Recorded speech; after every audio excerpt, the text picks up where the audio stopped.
Before the return of Jesus Christ, some crucial signs will manifest. The Bible stands out from any other history book you might find in a regular library. It starts by narrating the beginning of the world and extends to its end. No other book covers such a vast diversity of earthly events. This is partly because no one was present at the beginning to observe and report everything accurately, making it impossible to describe with absolute certainty how our world was formed. We are the only ones who have an idea of how all this will end, which makes the Bible uniquely special.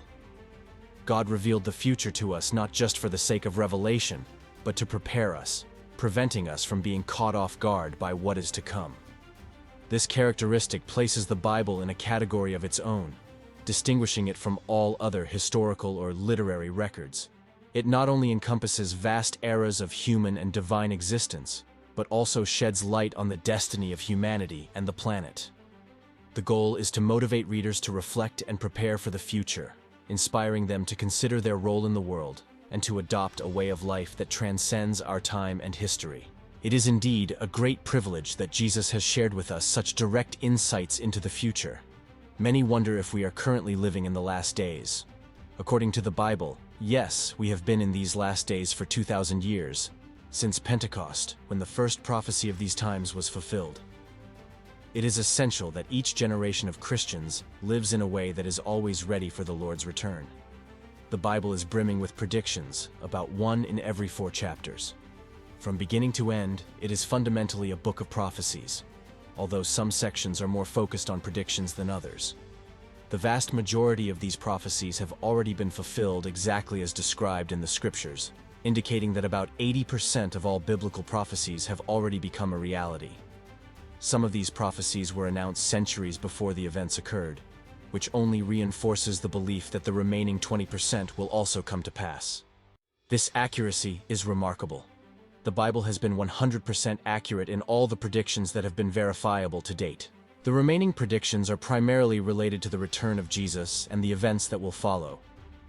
How many of these prophecies still need to be fulfilled before his coming? It is estimated to be about 20, and we are vigilant to witness their fulfillment. Jesus advised us to watch and pray. But what should we be vigilant about? He did not suggest that we remain idle, looking up at the skies waiting for his arrival. His guidance was that we remain attentive to world events, recognizing the signs he has given us as preparation.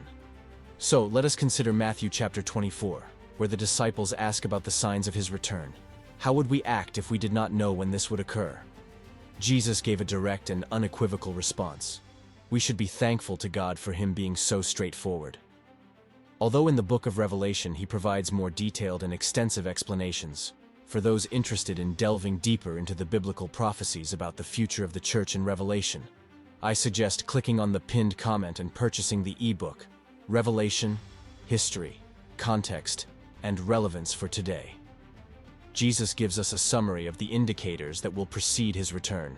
The disciples approached Jesus privately as he was seated on the Mount of Olives, as described in Matthew 24. Later, Jesus was sitting on the Mount of Olives when his disciples came to him privately and asked, "Tell us, when will these things happen? And what will be the sign of your coming and of the end of the world?" Jesus warned them, "Do not let anyone deceive you, for many will come in my name claiming, 'I am the Messiah,' and will deceive many. You will hear of wars and rumors of wars, but do not be alarmed. Yes, these things must happen, but the end is not yet. Nation will rise against nation, and kingdom against kingdom. There will be famines and earthquakes in various parts of the world. But all this is just the beginning of birth pains, with more to come.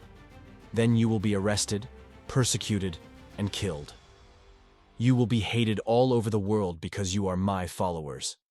And many will turn away from the faith, will betray and hate each other. Many false prophets will arise and deceive many people.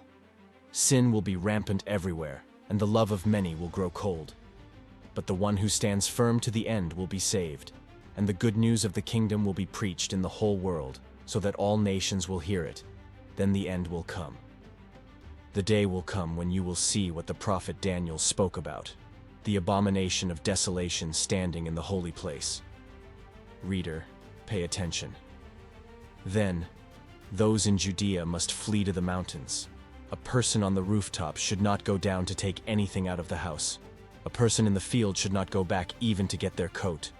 How dreadful it will be for pregnant women and nursing mothers in those days. And pray that your flight will not take place in winter or on the Sabbath.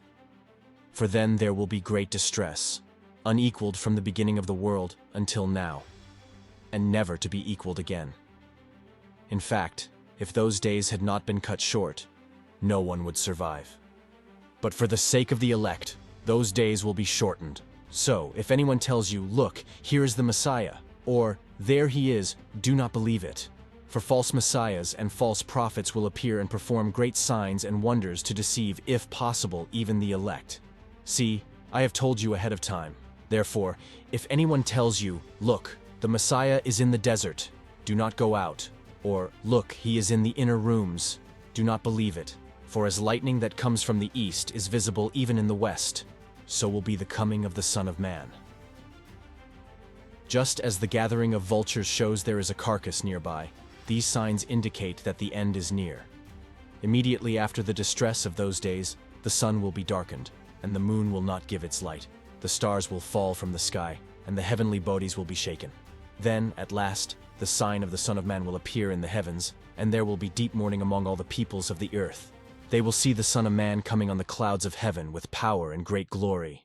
And he will send his angels with a loud trumpet call, and they will gather his elect from the four winds, from one end of the heavens to the other. Learn a lesson from the fig tree. As soon as its branches become tender and its leaves come out, you know that summer is near. In the same way, when you see all these things happening, know that his return is very near, right at the door. Truly I tell you, this generation will certainly not pass away until all these things have happened. Heaven and earth will pass away, but my words will never pass away.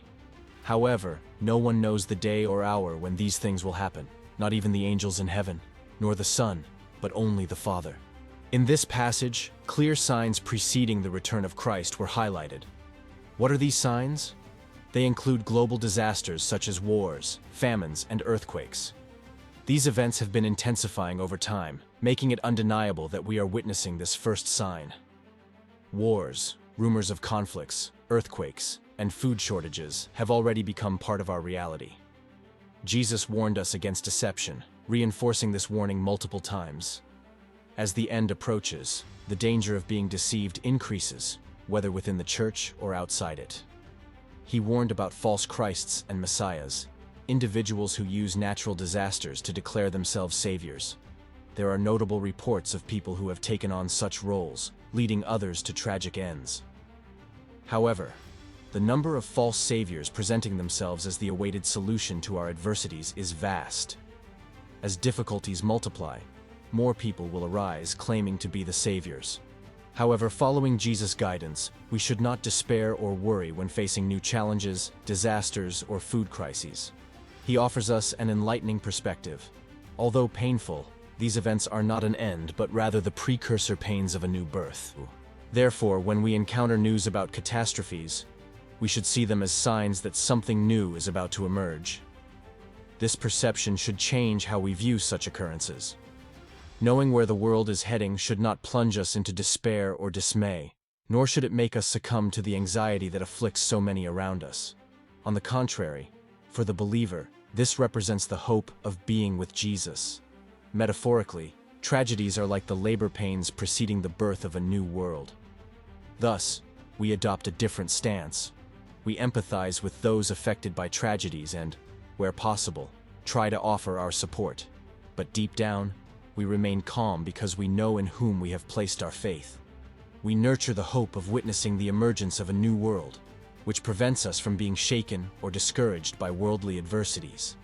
In summary, Jesus' message is clear.